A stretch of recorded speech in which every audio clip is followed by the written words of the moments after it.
සුබ දවසක් ප්‍රාර්ථනා කරනවා. අපි අද කතා කරන්න හිතුව අපමහා තිලෝගුරු සර්වඥයන් වහන්සේ විසින් බුදු ඇසින් දැකලා පෙන්වා දුන් විශ්වයේ කුඩාම අංශුව හෙවත් ශුද්ධාෂ්ටකය ගැන. මේ සම්බන්ධව විශේෂයෙන්ම කිව යුතු දෙයක් නම් මේ ශුද්ධාෂ්ටකය කියලා කියන්නේ සදාතනික දෙයක් බව සිතාගෙන සිටින පිරිසක් සිටීම.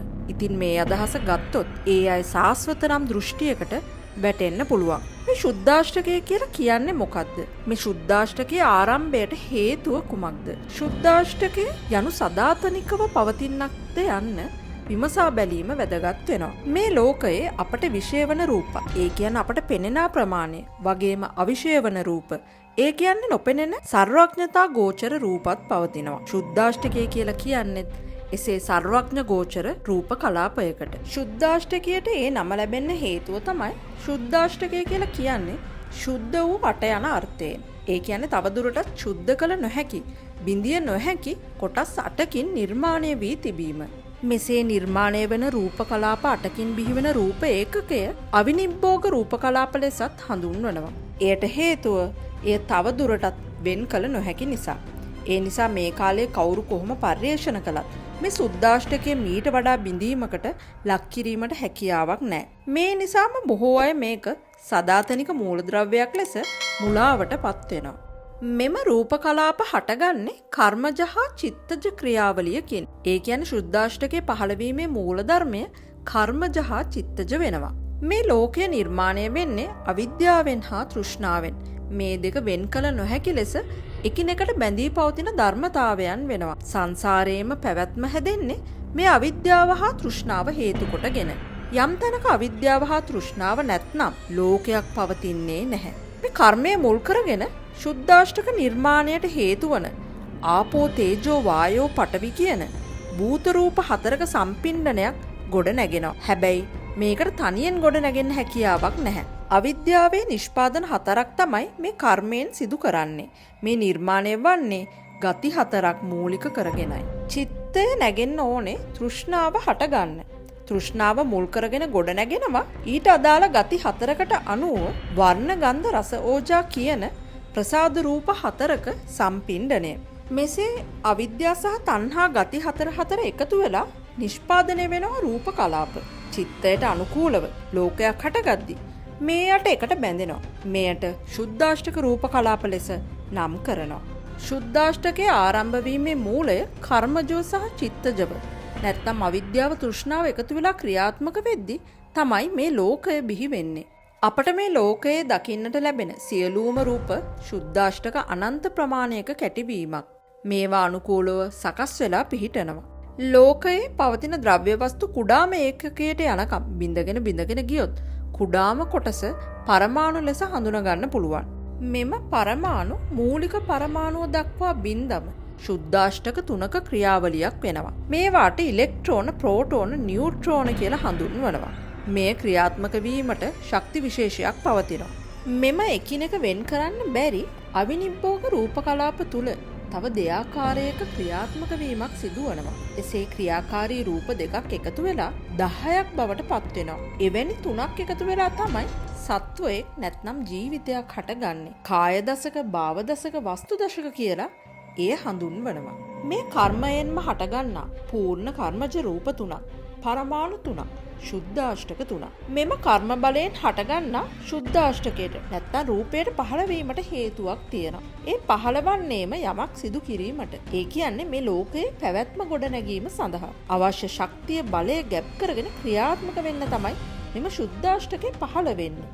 මේ නිසා මෙම ශුද්ධාෂ්ටකේ පරිවර්තනය සහ පරිභ්‍රමණය කියන ක්‍රියා දෙකක් හැදෙනවා. පරිභ්‍රමණය තුලින් යම් කිසි භවයකින් જાතියක් ගොඩ නගනවාද භව ගති ලක්ෂණයට අනුකූල වන්නා වූ රටාවකට ගොඩ නගලා දෙනවා.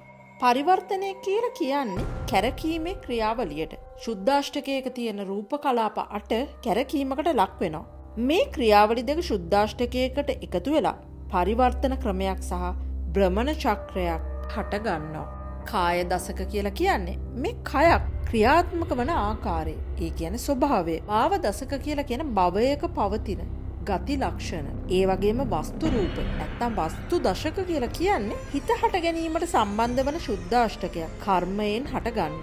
ආපෝ තේජෝ වායෝ පඨවි වර්ණගන්ධ රස ඕජා කියන ශුද්ධාෂ්ටකය සකස් වෙලා භ්‍රමණ සහ පරිවර්තන සමග මනෝද්වාරය ඇසුරු කරගෙන පිහිටනවා. ඒකට කියනවා වස්තු දශකය කියලා. ශුද්ධාෂ්ටක නිර්මාණය වීමට මූලික වන කර්මජ ක්‍රියාවලියත් චිත්තජ ක්‍රියාවලියත් අවසන් වීමත් සමගම ජීවී සම්බන්ධයෙන් නිදහස් වන උතූජ රූප කලාපයන් බවට පත් වෙනවා. එසේ නිදහස් වන්නේ මනසින්ම වැඩ ගන්න හදාගත්ත දෙයක්. මේ සියල්ල මනෝ මූලිකවම තමයි සිදුවන්නේ. මේවා ක්‍රියාත්මක වීමට අදාළ ශක්ති විශේෂය ගෙවිලා ඉවර වුණාට පස්සේ පෙන්වන්න දෙයක් ඉතිරිවන්නේ නැහැ. ඒ කියන්නේ මේ ශුද්ධාෂ්ටක කියලා කියන්නේ මනෝ මූලිකව මනස මුල් වෙලා නිර්මාණය වුණ සදාකාලික දෙයක් නම් නොවේ.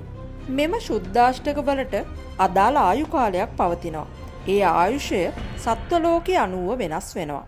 නේව සංඥා නා සංඥා බඹලොවට යද්දී ශුද්ධාෂ්ටකයක් ආයුෂ මහා කල්ප 84000ක් පවතිනවා. අකනිටා බඹලොව ආයුෂය මහා කල්ප 60ක් වෙනවා. මනුෂ්‍ය ලෝකයට එද්දී ශුද්ධාෂ්ටකයක ආයුෂ අන්තක් කල්ප 40ක් බවට පත් වෙනවා. ලෝකයේ ආරම්භ වෙද්දී ඊට අදාළ ශුද්ධාෂ්ටක පවතින්නේ නැහැ. හිස් අවකාශයක් තමයි පවතින්නේ. ශුද්ධාෂ්ටක නොමැතිව පවතින කාලය ගත්තොත් ඒ කාලයට මනුස්ස දිව්‍ය සතර අපහ කිසිවක් පවතින්නේ නැහැ. ආබස්සර බ්‍රහ්මලෝකයට පහළින් තියෙන බ්‍රහ්මලෝක ටිකත් පවතින්නේ නැහැ. ඒ කොටස් රික්තකයක් වගේ තමයි පවතින්නේ. වායු ගෝලයක්වත් පවතින්නේ නැහැ. වායු කියලා කියන්නේ ශුද්ධාෂ්ටකම තමයි. ආකාශය කියන එක හැදෙන්නේ බ්‍රහ්ම කල්පිත මිනිස්යාගේ චිත්ත කිරණ වලින්. ඒ කියන්නේ මේ ආකාශයේ ජලගෝල හැදිලා සම්පත්තිකර මහා මේඝ වර්ෂාව කියලා වර්ෂාවක් හට ගන්නවා. ඒ සියල්ල හැදෙන්නේ වැස්සත් එක්ක එකතු වෙලා පරමාණුක ශක්තිය නැවතත් පහළට පැමිණීමෙන්. එමගින් මනුස්ස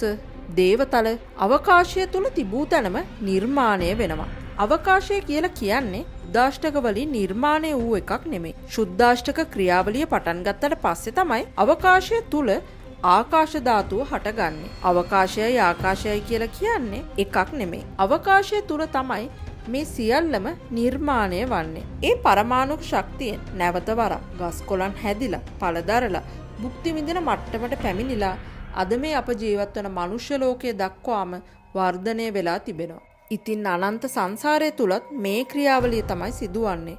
මතුවටත් මෙම ක්‍රියාවලියෙන් පරිබාහිර යමක් සිදුවන්නේ නැහැ. මේ කරුණුකාරණා සියල්ල ලෝතුරු සම්මා සම්බුදුරජාණන් වහන්සේ නමක් ලෝකයට පහළ වෙලා පෙන්වා දෙනතුරු කිසිම කෙනෙකුට ගෝචර වන්නේ නම් නැහැ.